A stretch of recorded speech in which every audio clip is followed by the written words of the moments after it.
9절까지 말씀입니다.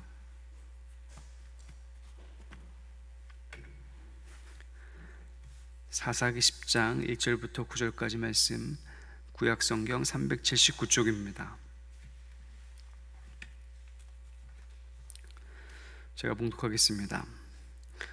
아비멜렉이 뒤를 이어서 이사갈 사람 도도의 손자 부하의 아들 돌라가 일어나서 이스라엘을 구원하니라. 그가 에브라임 산지 3일에 거주하면서 이스라엘의 사사가 된 지 23년 만에 죽음에 3일에 장사되었더라. 그 후에 길르앗 사람 야일이 일어나서 22년 동안 이스라엘의 사사가 되니라. 그에게 아들 30명이 있어 어린 나귀 30을 탔고 성읍 30을 가졌는데 그 성읍들은 길르앗 땅에 있고 오늘까지 하봇 야일이라 부르더라. 야일이 죽음에 가몬에 장사되었더라. 이스라엘 자손이 다시 여호와의 목전에 악을 행하여 바알들과 아스타롯과 아람의 신들과 시돈의 신들과 모압의 신들과 암몬 자손의 신들과 블레셋 사람들의 신들을 섬기고 여호와를 버리고 그를 섬기지 아니하므로 여호와께서 이스라엘에게 진노하사 블레셋 사람들의 손과 암몬 자손의 손에 그들을 파심해 그 해에 그들이 요단강 저쪽 길르앗에 있는 아모리 족속의 땅에 있는 모든 이스라엘 자손을 쳤으며 18해 동안 억압하였더라. 암몬 자손이 또 요단을 건너서 유다와 베냐민과 에브라임 족속과 싸움으로 이스라엘의 권고가 심하였더라. 아멘. 오늘도 좋은 하루입니다. 자녀가 부모의 사랑을 100% 다 이해할 수가 없습니다. 자녀가 자라서 부모가 되기 전까지는 그렇습니다. 마찬가지입니다.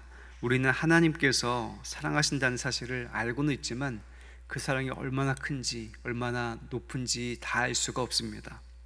우리가 하나님이 된다면 알 수가 있을지 모르겠습니다만 그럴 리는 없기 때문에 다 알 수가 없습니다. 즉 우리가 아는 것보다 훨씬 더 많이 하나님께서 나를, 우리 성도님들을 사랑하고 계신다라고 하는 사실을 기억하시고 오늘 하루도 사랑받는 사람으로서 살아가는 복된 삶이 되시기를 주님의 이름으로 간절히 축복합니다. 오늘 우리가 읽은 사사기의 본문에는 익숙하지 않은 사사들 2명이 그야말로 기록만 되어져 있습니다. 그러나 몇 가지 특징을 확인할 수 있는데요. 돌라는 특이하게 할아버지의 이름부터 기록이 되어 있습니다. 할아버지의 이름부터 말한다는 것은 무엇인가가 대를 이어져 내려온다는 것들을 뜻하고 이야기하고 있습니다. 즉 아비멜렉이 세습을 통하여 권력을 누렸던 것처럼 돌라 역시 세습으로 권세를 누렸던 것입니다.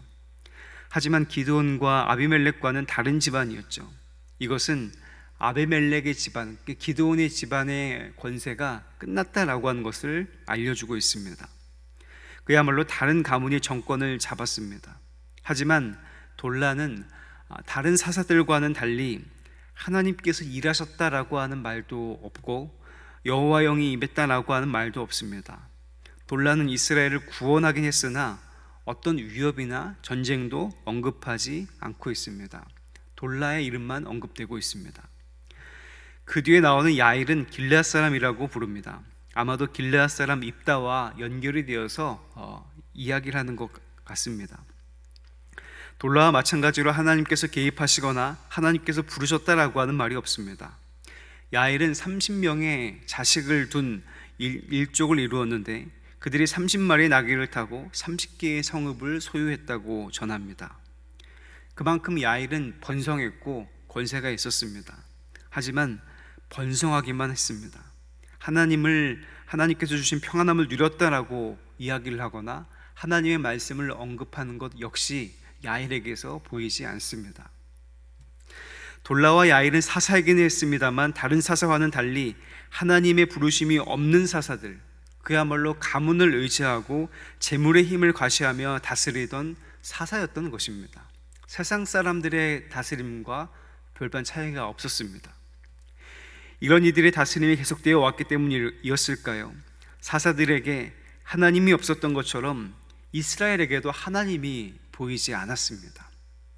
그래서 이스라엘은 하나님을 잊어버려서 하나님 목전에서 악을 행하였습니다. 이방신들을 섬겨서 하나님을 경록해 하였습니다.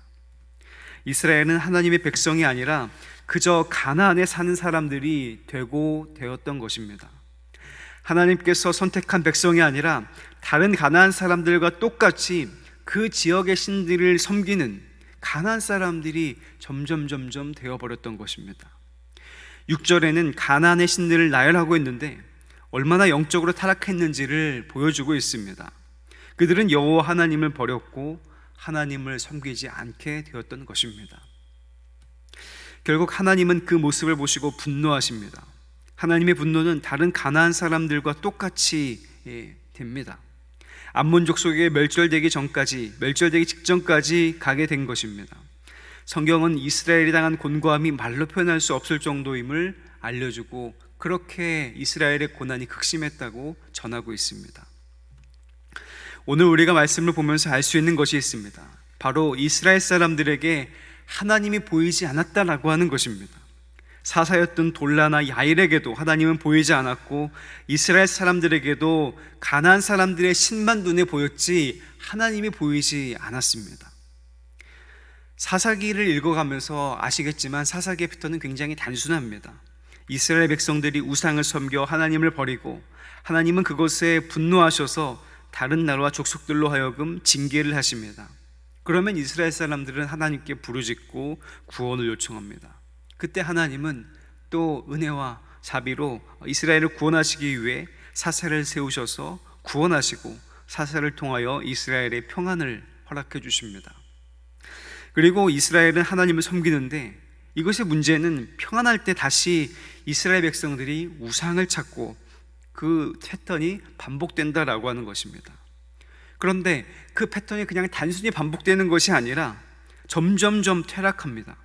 반복되면서 점점 하나님에 대한 믿음과 그 사랑이 점점 떨어지고 있다라고 하는 겁니다. 하나님과의 관계는 멀어지고 점점 가나안 사람처럼 되어갑니다. 사사기가 전하는 이스라엘의 마지막 모습은 마치 소돔과 고모라의 모습처럼 비극적이고 퇴락한 모습을 보여주고 있습니다. 이것이 무섭습니다. 반복되는 죄가 무서운 것은 죄가 반복되면 반복될수록 무감각해지고 하나님을 멀리 떠나게 하면서 세상 사람들과 별반 차이가 없게 만든다라고 하는 것입니다. 하나님으로 설명되던 이스라엘 백성들이었습니다만 이제는 그럴 필요가 없습니다. 그들에게 하나님이 없기 때문입니다. 그들에게서 하나님을 볼 수 없었고 하나님의 일하심을 볼 수 없었습니다. 가나안 사람들과 별반 차이가 없는 이들, 다른 가나안 사람들과 똑같이 가문을 중시하고 재물을 중시했던 이들, 심지어 똑같은 신앙을 가졌던 사람들이 되어버렸습니다. 그런데 생각해보면 이것은 우리들의 모습과도 별반 차이가 없습니다. 우리들의 모습이기도 합니다. 이스라엘 사람들만 가나안에 사는 것이 아니라 우리 역시 영적으로 보면 가나안에 살고 있습니다. 이스라엘 사람들이 섬겼던 우상들은 이제 돈이나 명예, 권세 등 다른 이름과 모습을 바꾸었을 뿐입니다. 이스라엘 사람들이 계속해서 반복해서 죄를 지으며 타락했던 것처럼 우리 역시 오늘날의 우상들을 섬기면서 하나님을 점점 잊고 있습니다. 나를 우상으로 세우고 나의 욕심을 우상으로 세워서 하나님을 잊고 있습니다. 이 세상에 살면 돈이 좀 있어야 할 것 같고 명예나 지위, 권력도 있어야 될 것처럼 느껴지기 때문입니다. 회개하고 돌아와도 현실 속에서 그런 것들이 있어야 될 것처럼 느껴집니다. 지금 첨단의 과학시대에 사는 우리들도 죄를 반복하고 있다라고 하는 것입니다. 그러면서 점점 서서히 하나님을 잊어갑니다. 그런데 하나님을 믿는 믿음만 없어지는 것이 아닙니다. 이스라엘 사람들이 가나안 사람처럼 된 것처럼 결국엔 점점 예수님을 믿는 나는 없어지고 세상 사람들과 똑같은 평범한 그렇게 죽어가는 그런 사람들이 됩니다. 즉 반복되는 죄는 자신이 누구인지를 잃어버리게 합니다. 먹고 사는 문제에만 급급하게 합니다. 이스라엘 사람들이 가나안 신들을 섬기는 가장 큰 이유는 풍요와 번영에 대한 욕망 때문이었습니다. 우리의 욕망을 다 풀고 채우며 사는 것이 멋있어 보이고 하고 싶은 것을 다 하는 것처럼 다 하고 사는 것이 다 한 것처럼 보여서 진짜 자기 자신으로 사는 것처럼 보입니다. 하지만 그렇지가 않습니다. 욕망은 채우고 나면 공허해집니다. 우리의 욕구대로만 산다면 내가 있는 것이 아니라 내 욕구만 남아있는 삶이 되기 때문입니다. 이것이 반복되면 반복될수록 나는 점점 희미해집니다. 나답게 살려고 내가 하고 싶은 것 하면서 살았지만 들여다보면 볼수록 내 안에는 빈 공간만 커져 있고 내 삶은 아무것도 없는 것처럼 느껴집니다. 그저 내 욕심, 그저 내 하고 싶은 것, 내가 먹고 싶은 것만 먹으면서 살아온 삶이 남겨진 것입니다. 우리는 스스로를 들여다볼 필요가 있습니다. 과연 성도님들은 자타가 보기에 하나님으로 설명되는 그런 사람들이십니까? 나의 존재의 시작과 과거의 시간, 그리고 현재, 앞으로의 미래가 하나님으로 설명되고 하나님이 함께 하시고 하나님의 인도하심이 있는 삶입니까? 그렇지 않다면, 하나님으로 해석되지 않는다면 우리는 정말 아무것도 아닙니다. 특별하지가 않습니다. 우리의 존재는 우연의 일치일 뿐입니다. 세상 사람들과 똑같은 가치로 살다가 죽고 없어질 뿐입니다. 그러나 하나님께서는 우리를 그렇게 내버려 두지 않으시고 우리를 특별한 사람으로 불러주셨습니다. 우리가 정말 먼저 가도 같은 존재, 그냥 잠깐 있었다가 없어지는 존재이지만 우리를 특별한 사람으로 불러주시고 우리에게 특별한 사랑을 부어주셨습니다. 우리에게 예수님을 그리스도로 주셨습니다. 예수를 그리스도로 고백할 수 있는 믿음을 주셨습니다. 우리는 그 안에서 하나님의 사랑과 하나님의 구원, 하나님의 인도하심과 하나님의 계획을 보게 됩니다. 광활한 우주에 비하면 먼지와도 같은 것이 인간이 맞지만 우리에게 하나님의 독생자를 십자가에 내어주셨습니다. 그것은 특별한 은혜였고 그 은혜는 전적으로 하나님의 선물입니다. 하나님은 이스라엘 사람들에게 진노하셨지만 내일 읽을 말씀을 보면 부르짖는 이스라엘을 또 긍휼히 여기십니다. 그렇게 힘들고 괴롭다라고 부르짖는 이스라엘의 기도를 외면하지 않으십니다. 사사로 입다를 세우시고 또 이스라엘 백성들을 구원하십니다. 이스라엘 사람들이 뭔가 잘해서 그런 것이 아닙니다. 그저 하나님께서 그 이스라엘의 부르짖음을 듣고 불쌍히 여기시고 긍휼히 여기신 것입니다. 하나님의 은혜입니다. 이스라엘 백성들이 하나님을 떠나는 모습을 보여도 신실하신 하나님의 약속과 사랑은 계속 이어지고 있습니다. 하나님이 우리의 능력이고 하나님의 사랑이 우리의 구원이며 하나님의 은혜가 우리의 살 길인 것입니다. 반복되는 죄악을 끊으시기 원하신다면 하나님의 은혜와 사랑을 구하시는 모든 분들이 되시기를 간절히 바랍니다. 그것은 결코 우리의 의지와 힘과 능력으로 되는 것이 아닙니다. 인류 모두가 구원받기 원하시는 하나님께서 이미 그리스도의 십자가를 우리에게 주셨습니다. 우리가 기도하면 이미 우리에게 넘치도록 주신 하나님의 은혜와 사랑을 얻게 될 것이고, 우리가 하나님께 나아가게 된다면 반복되는 죄악을 회개하여 완전히 끊을 수 있을 것이라고 믿습니다. 비록 죄악이 만연한 세상 가운데 살아가고 있지만, 그리고 세상 가운데 살면서 어떤 때는 가끔 하나님을 잊을 때도 있지만 다시금 하나님께 돌아와 하나님을 의지하고 예수 그리스도의 십자가의 보혈을 믿음으로 말미암아 특별한 하나님의 사람이 되시기를 간절히 바랍니다. 그 사랑으로 말미암아 우리는 살아갈 수 있기 때문입니다. 오늘 하루도 복되고 사랑받는 자로서 살아가는 저와 모든 분들이 되시기를 주님의 이름으로 간절히 축복합니다. 기도하겠습니다.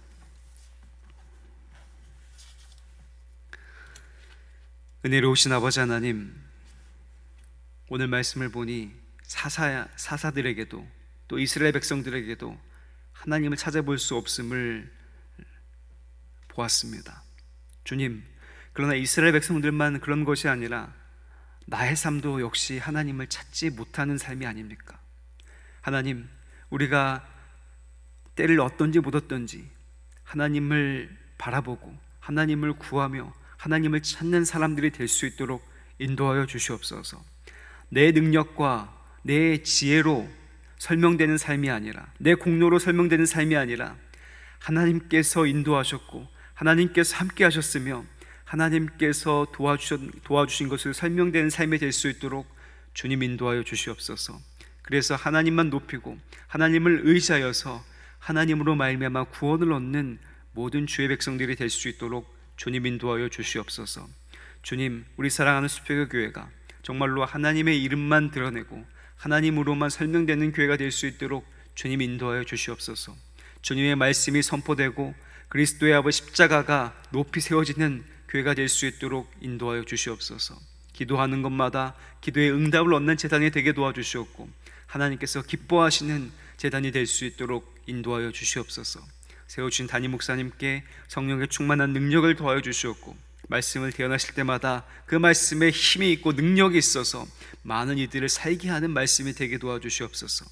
부목사님들, 전도사님들에게도 동일한 은혜를 더하여 주시옵고 세워주신 장로님들, 권사님들, 집사님들께 더욱더 큰 은혜를 더하여 주사 그 직분이 하나님을 사랑하고 그리스도를 닮아가는 직분이 될 수 있도록 인도하여 주시옵소서. 하나님, 그래서 직분 없는 이들이 그 직분 받은 분들을 보면서 나도 직분 받아 신앙생활 하겠다라고 깨닫고 느끼는 그런 분들이 될 수 있도록 인도하여 주시옵소서. 하나님, 우리 교회 안에 아파하고 괴로워하며 고통 가운데 있는 이들이 있습니까? 주님, 그 마음과 또 육신을 만져주셔서 평안함을 얻을 수 있도록 인도하여 주시옵소서. 주님의 이름을 부르며 낫기를 구할 때 주님께서 만져주심으로 말미암아 회복을 얻고 하나님의 구원을 얻는 모든 이들이 될 수 있도록 주님 인도하여 주시옵소서. 그래서 우리 수표교회에 속한 어린아이부터 연로하신 분들이 이르기까지 모두가 다 하나님의 은혜를 누리고 주님을 찬양하는 삶이 될 수 있도록 하나님 역사하여 주시옵소서. 하나님, 특별히 아버지 기도하옵기는 하나님, 우리 교회가 더욱더 하나님의 귀한 뜻과 은혜로 말미암아 담을 넘는 선교적 교회가 될 수 있도록 주님 인도하여 주시옵소서. 주님께서 주신 선교적 사명 감당하여서 하나님, 많은 이들을 위해서 기도할 수 있도록 인도하여 주시옵고 또 아버지 선교적 사명을 감당하여서 하나님을 전하는 교회가 될 수 있도록 주님 인도하여 주시옵소서. 특별히 주님 앞에 나올 때 귀한 예물 드리겠습니다. 주님 기억하여 주시옵고 이 예물에 담겨있는 소원과 간구 하나님 들으시고 응답하여 주셔서 하나님께서 보시기에 더욱더 좋은 길로 인도하여 주시고 이 예물이 쓰이는 곳마다 하나님의 뜻이 드러날 수 있도록 주님 인도하여 주시옵소서.